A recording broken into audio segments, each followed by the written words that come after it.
있습니다. 여러분, 우리의 신앙생활은 늘 마지막을 향해 있습니다. 늘 종말을 향해 있습니다. 우리 성도들이 이 땅에 신앙생활하는 것은 항상 그 끝을 바라보고 신앙생활하는 것입니다. 마지막 날에 심판이 있습니다. 믿지 않는 자들에게 심판이 있고 믿는 자에게는 그 일을 한 대로 하나님께 상급을 주십니다. 심판이 없고 그리고 마지막 날 상급이 없다면 우리가 이 땅에서 신앙생활하는 모든 행위는 다 헛되고 무가치하고 우리들은 가장 세상에서 불쌍한 사람이 될 것입니다. 여러분, 날씨가 좀 추워졌죠, 그죠? 다음 주가 좀 춥답니다. 이 추운 날 집에서 좀 뜨뜻한 데 앉아가지고 쉬고 싶지 기도자에 나오셨어요. 우리가 이 마지막 종말이 없는 신앙이라면 정말로 우리의 신앙은 참 헛되고 불쌍한 사람들입니다.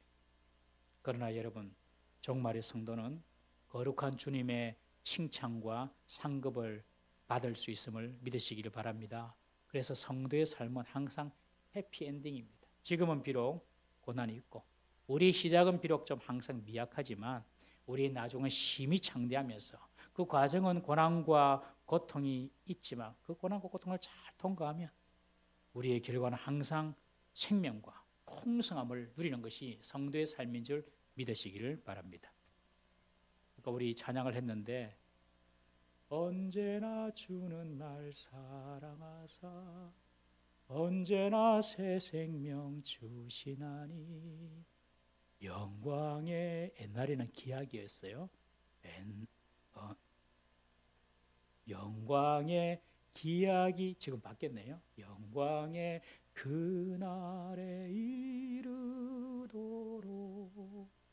언제나 주만 바라봅니다. 제가 이 찬송을요, 제가 군생활 할 때 힘들 때가 있었어요. 지금 아무것도 안 보여. 깝깝하고 뭐 이렇게 해결될 기미는 안 보이고 그럴 때 이 찬송이 딱 제 가슴에 와닿았어요. 영광의 기약이 이르도록 언제나 주만 바라봅니다.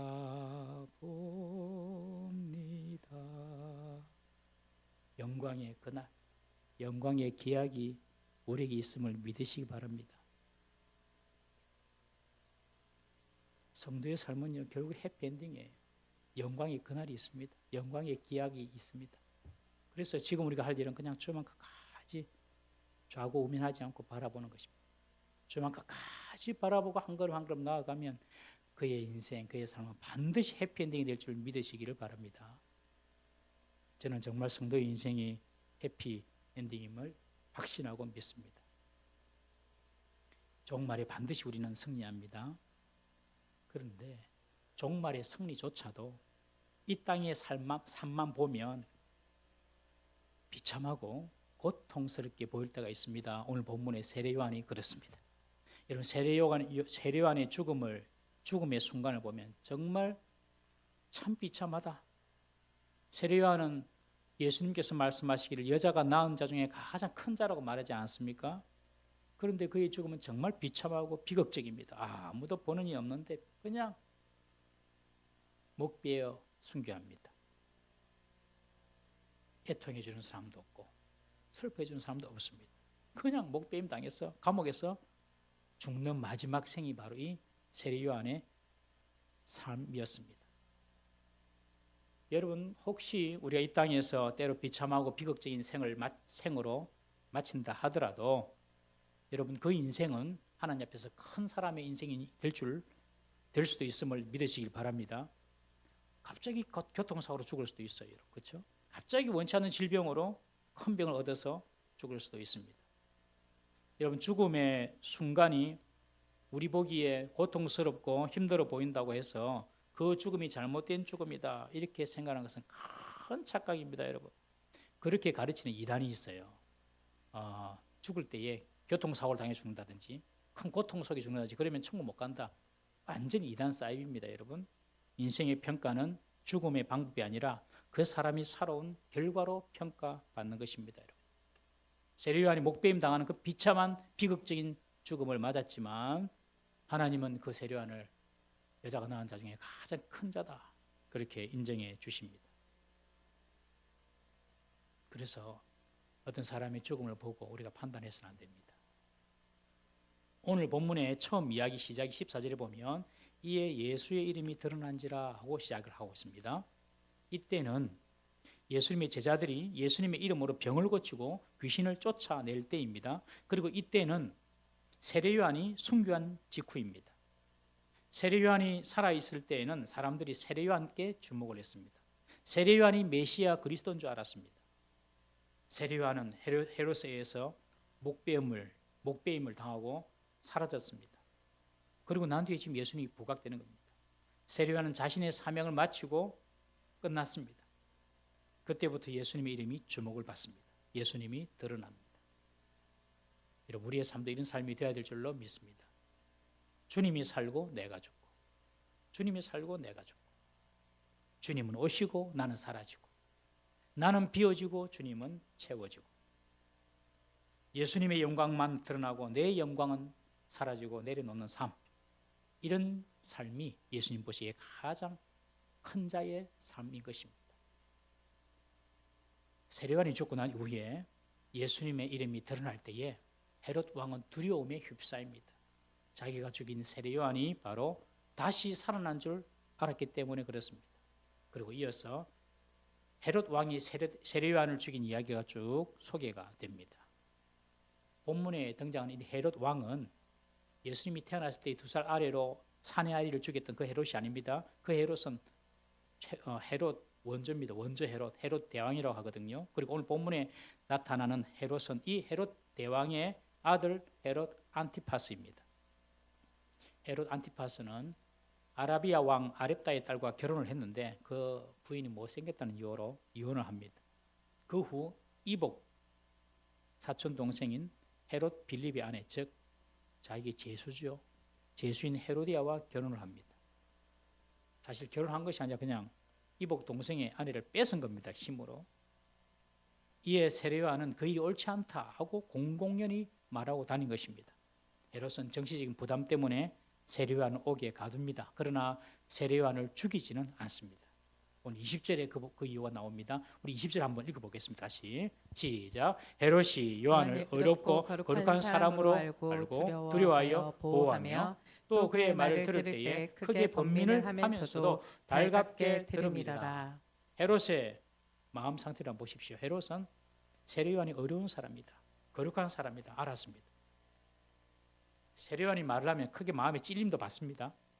그리고 번민도 합니다. 그러면서도 자기가 들을 말이라고 찾아서 들어요. 달갑게 듣습니다. 그래서 세례 요한을 죽이지 않습니다. 이 헤롯은 자기가 찔리는 말을 들으면서도 변하지 않습니다. 그렇다고 세례 요한을 죽이지도 않습니다. 회개하지도 않고 죽이지도 않고 그냥 어정쩡한 그런 상태에 있습니다. 왜 그렇습니까? 그 마음속에는 탐욕 때문에 탐욕. 여러분, 탐욕이 권력과 만나면 최악의 결과를 낳습니다. 이 헤롯 왕이 권력이 있으니까 그 권력으로 자기 탐욕을 채우는데 바로 이복 동생 빌립의 아내 헤로디아를 뺏는 것입니다. 사울 왕은 자신의 왕자를 지키고자 하는 그 탐욕 때문에 다윗을 죽이려고 평생을 허비하지 않습니까? 다윗 왕은요, 충신 우리아의 아내 밧세바를 뺏고 우리아를 죽이고 가정을 파탄시킵니다. 여러분, 인간이 그 본성으로 들어가게 되면 다 도찐 개찐입니다. 도긴 개긴이라면서요. 그것을 다 겁니다. 50보 100보입니다. 남의 죄를 우리가 너무 뭐라 할 필요가 없습니다. 다 그어서 겁니다. 50보 100보. 동의하시면 하면 내가 니보다 좀 낫다. 이건 아직까지 뭘 몰라서는 소리. 다윗 왕도 그랬어요. 다윗 왕도 권력과 탐욕이 딱 만나니까 우리아의 아내 밧세바를 뺏지 않습니까, 여러분? 사람에게는 소망이 없습니다. 사람에게는 다 죄악된 본성을 가지고 있습니다. 우리는 어떻습니까? 우리도 모두 권력과 부를 가진 왕처럼 살고 싶어합니다. 다 마음속에. 그래서 우리는 힘을 얻도록 기도하고 돈을 달라고 기도하고 건강을 달라고 기도합니다. 달라고는 하는데 우리가 얼마나 잘 준비되었는지는 우리는 생각하지 않습니다. 헤롯 왕이나 사울 왕이나 다윗 왕처럼 자신의 정욕만을 위하여 사용되는 그런 권력이나 부는 아예 없는 것이 낫습니다. 여러분. 아예 없으면 좋겠어요. 동의하십니까? 왜냐하면 그것 때문에 우리가 더 망가지기 때문에 그렇습니다. 탐심 가운데 얻는 부, 권력은요, 우리를 망칠 수가 있습니다. 여러분. 꼭 기억해야 됩니다. 우리 청년 중 하나가 질문을 해요. 목사님, 로또 해도 되나요? 질문해요. 여러분, 로또 해도 됩니까? 안 됩니까? 됩니까? 안 됩니까? 로또는 큰 노력 없이 한 번에 많은 돈을 얻는 거잖아요. 일확천금. 성경의 원리는 땀을 흘리고 노력해서 소득을 얻는 것이 일반적인 성경의 원리입니다. 자신의 노력에 대해서 정당한 보상을 받는 것, 뿌린 대로 거두는 것, 그것이 성경의 일반적인 원리입니다. 그런데 성경이 꼭 우리가 뿌린 대로만 거둡니까? 우리는 하나 심어서 하나님께서 30개 줄 수도 있죠. 하나 심었는데 60개 줄 수도 있고, 하나 심었는데 100개를 줄 수도 있습니다. 아무것도 안 했는데 줄 수도 있습니다. 맞습니까? 우리 신명기 6장 10절에서 13절 말씀 한번 보겠습니다. 신명기 6장 10절에서 13절 한번 쭉 읽어봅니다. 시작. 내 하나님 여호와께서 내 조상 아브라함과 이삭과 야곱을 향하여 내게 주리라 맹세하신 땅으로 너를 들어가게 하시고 내가 건축하지 아니한 크고 아름다운 성읍을 얻게 하시며 내가 채우지 아니한 아름다운 물건이 가득한 집을 얻게 하시며 내가 파지 아니한 우물을 차지하게 하시며 내가 심지 아니한 포도원과 감람나무를 차지하게 하사 내가 배불리 먹게 하실 때에 너는 조심하여 너를 애굽 땅 종되었던 집에서 인도하여 내신 여호와를 잊지 말고 내 하나님 여호와를 경외하며 그를 섬기며 그의 이름으로 맹세할 것이니라. 모세가 가나안 땅 정복을 앞두고 준비하는 이스라엘에게 한 설교입니다. 너희들이 가나안 땅에 들어가게 되면 너희 손으로 건축하지 않은 성읍을 너희들이 받게 될 거다. 너희들이 채우지 아니한 아름다운 물건이 가득한 집을 얻게 될 거고 네 스스로 파지 아니한 우물도 얻게 되고 심지 아니한 포도원, 감람나무 차지할 것 네가 다 배부르게 될 것이다. 여러분, 내가 땀은 안 흘렸고 내가 안 파는데 하나님께 주시겠다는 거예요. 이 요지는 무엇입니까? 이 말씀의 요지는 부와 소유가 많아지고 부와 소유를 원하는 것이 잘못입니까? 아니면 그 부와 소유 때문에 하나님을 떠나는 것이 잘못입니까? 오늘 이 모세의 설교의 요지는 그 부와 부 때문에, 그 풍부함 때문에 하나님을 떠나는 것이 문제입니다. 여러분, 구약 가나안 땅의 신은 바알과 아세라죠. 어떤 신입니까? 한마디로 풍요와 다산의 신입니다. 풍요를 누리기 위해서, 많은 자손을 낳기 위해서 하나님을 떠나 바알과 아세라를 섬기는 것입니다. 하나님이 이것을 경계하신 것입니다. 바로 부와 풍요가 하나님의 자리를 차지하지 않도록 하라. 이것은 우상 숭배다. 그렇게 지금 모세가 설교를 한 겁니다. 이런 부가 우상이 되는 첫 번째 사인이 있어요. 그것이 뭐냐면 11조를 무시하는 것입니다. 하나님께 드리는 11조를 딱 무시합니다.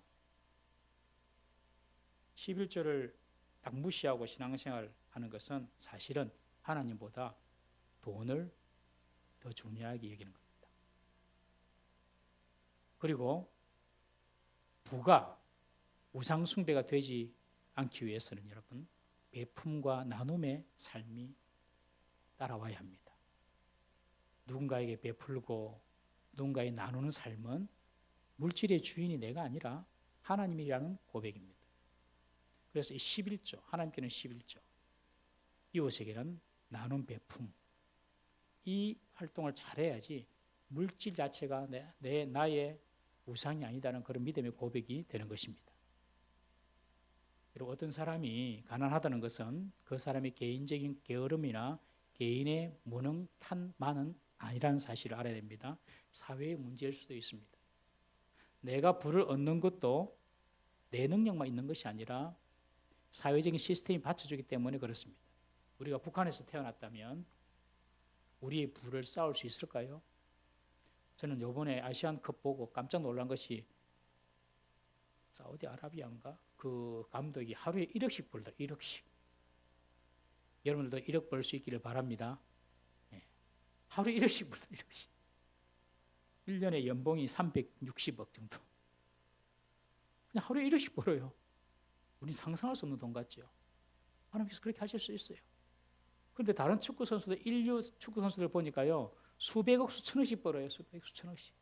저기 그 누굽니까? 그 키 작은 축구 선수 메시. 메시는 1조 얼마 받고 갔다면서요? 1조 조입니다. 조.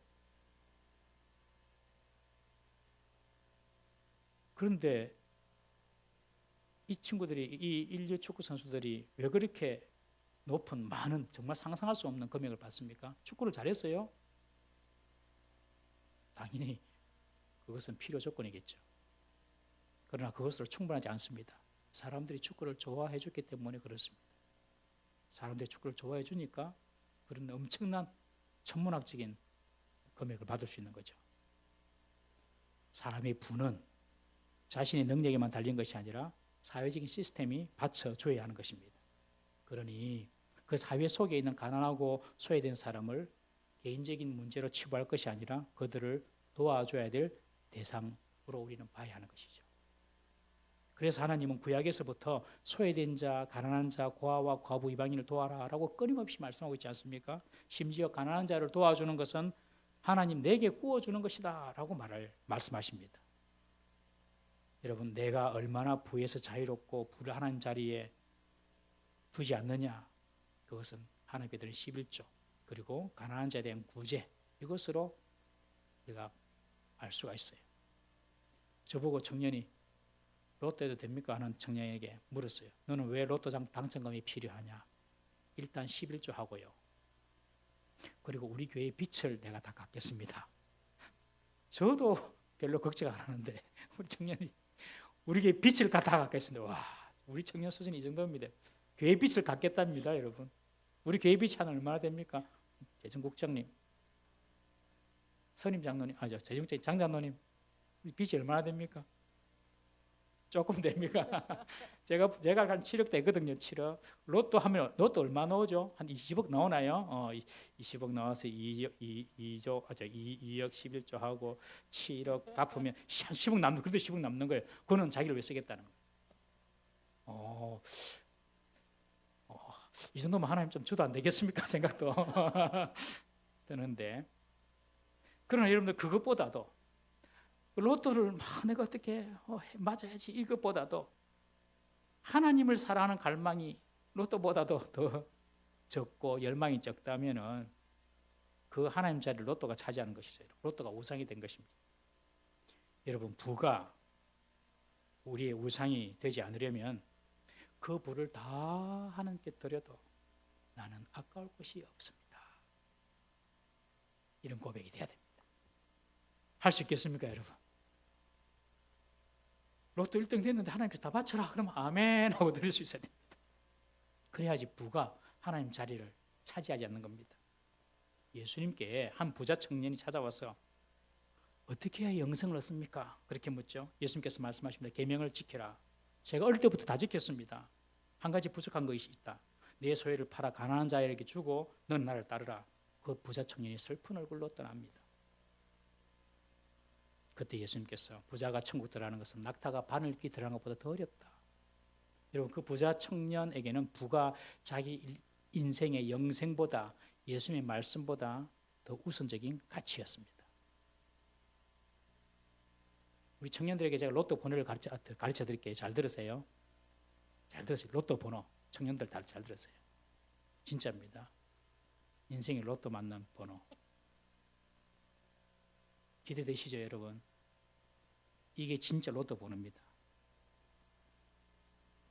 정말 성실하고 정말 정직하게 정말 최선을 다하여 하나님 말씀대로 사십시오. 이게 로또입니다. 정말 성실하게 정말 진실되게 하나님 말씀대로 사십시오. 일이나 신앙이나 인간관계나. 여러분, 로또 번호를 꼭 번호를 맞춰야 로또가 당첨되고 부를 소유하나요? 그렇지 않아요. 우리 인생에 하나님은 로또 당첨보다 더 많은 부와 풍요를 주실 수 있는 하나님인 것을 믿기를 바랍니다. 10배, 100배로 받을 수 있어요. 로또보다. 아멘. 예. 그러나 그것이 우상이 되면 안 돼요. 탐심이 되면 안 돼요. 하나님께 다 드려도 하나님 것이거니 하나님 것이 하나님 가져가세요. 이런 중심이 돼야 돼요. 헤롯 왕은 자신에게 있는 부와 권력을 자신의 탐욕을 채우는데 사용합니다. 이것이 잘못됐다는 것이에요. 하나님 자리는 그 어떤 것도 있으면 안 됩니다. 돈도, 자식도, 부모도. 그것이 우상이 되는 것입니다. 헤롯 왕은 그렇지 못했어요. 그 권력과 부를 자신의 탐욕을 채워나가기 위해서 그 이복 동생의 아내를 뺐습니다. 그런데 오늘 본문에 가만히 보면 헤로디아도 헤롯 왕을 유혹한 정황이 보입니다. 여러분, 세례요한의 죽음은 헤롯 왕 때문인가요? 헤로디아 때문인가요? 여러분, 죽이기는 헤롯 왕이 명예해서 죽였지만 사실은요, 헤롯 왕은 세례요한을 죽일 마음이 없었어요. 추호도 없었습니다. 바로 헤로디아의 음모였습니다. 그것으로 본문에 나옵니다. 헤로디아는 어떤 여인이냐면 무서운 여인이었어요. 헤롯의 왕권과 헤롯의 권력, 헤롯의 부, 헤롯의 명예가 탐나서 헤롯과 자기 남편 버리고 헤롯과 다시 결혼한 사람입니다. 이 헤로디아는 정말 무섭고 악한 여인입니다. 21절에 보니까 마침 기회가 좋은 날이 왔다. 그런 표현이 있죠. 누구에게 좋은 기회입니까? 헤롯 왕입니까? 아닙니다. 바로 헤로디아에게 좋은 기회의 날이 왔다는 거예요. 헤로디아는 세례요한을 원수처럼 여기고 죽이려고 했지만 도리어 헤롯이 보호하고 있었기 때문에 어쩔 수 없어서 죽이지 못하고 있다가 마침 좋은 기회가 왔는데 그날이 헤롯의 생일입니다. 헤롯이 자기 생일에 고관들과 천부장 그리고 갈릴리의 요인들을 다 청하여서 잔치를 베푸는데 이 헤로디아의 딸이 빌립과 이혼하면서 헤롯에게 오면서 딸을 데리고 온 거예요. 살로메라고. 이 헤로디아의 딸이 춤을 추어서 헤롯과 그 자리에 앉아있는 모든 사람들을 즐겁게 합니다. 헤롯은 그 딸에게 내 소원을 말해봐. 내가 다 들어주겠다. 네가 원한다면 이 나라의 절반까지도 주겠다. 그렇게 맹세해버립니다. 그래서 이 딸이 엄마에게 묻습니다. 뭘 달라고 할까요? 엄마가 말합니다. 세례요한의 머리를 달라고 해라. 그렇게 사주합니다. 헤로디아는 자신의 복수를 위해서 자신의 딸을 이용합니다. 딸을 살인의 도구로 이용합니다. 이 헤로디아에게는 모성애가 없습니다. 그녀에게는 복수심만 불타고 있었습니다. 딸은 헤롯 왕에 가서 세례요한의 머리를 쟁반에 담아 주십시오.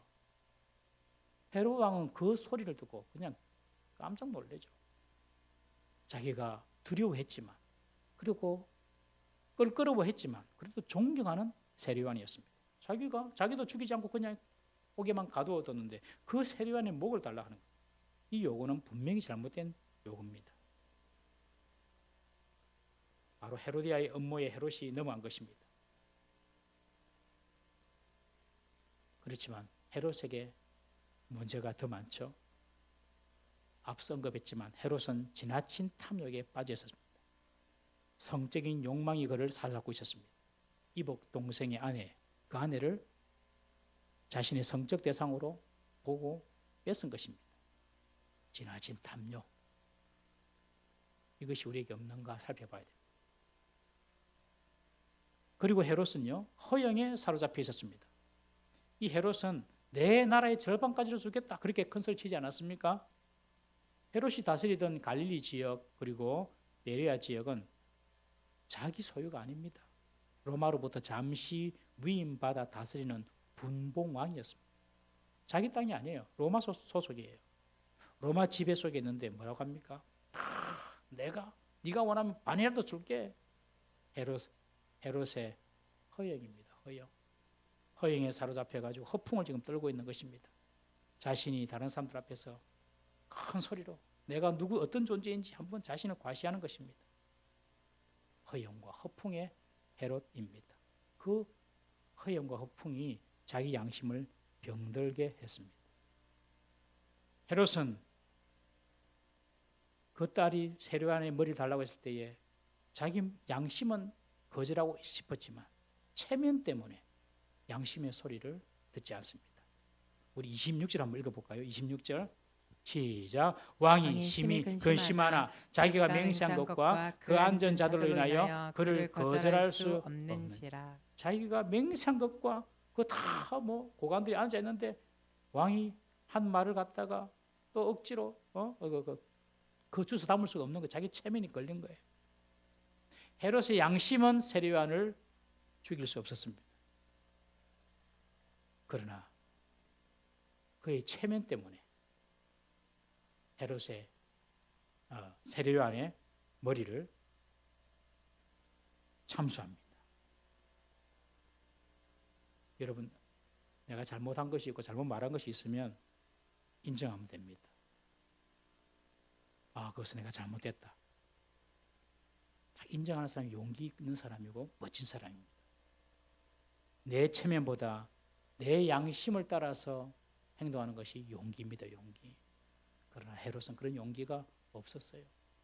그냥 자기 체면 그 구겨질까 봐 양심의 소리를 거절해 버린 것입니다. 여러분, 성령께서 늘 우리 양심에 말씀하실 때가 있죠. 그러면 비록 내 책임이 구겨진다 하더라도 양심에 따라서, 신앙 양심에 따라서 우리가 말하고 행동해야 할 줄로 믿습니다. 살다 보면 물론 눈치 볼 때도 있고 사람들 눈치 볼 때도 있고 체면을 차릴 때도 있습니다.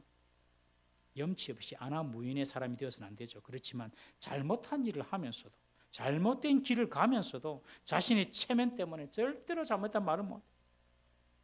자신의 양심은 그렇지 않은데도 계속해서 그냥 체면 차린다고 허영과 허세에 빠져가지고 양심의 소리를 듣지 못합니다.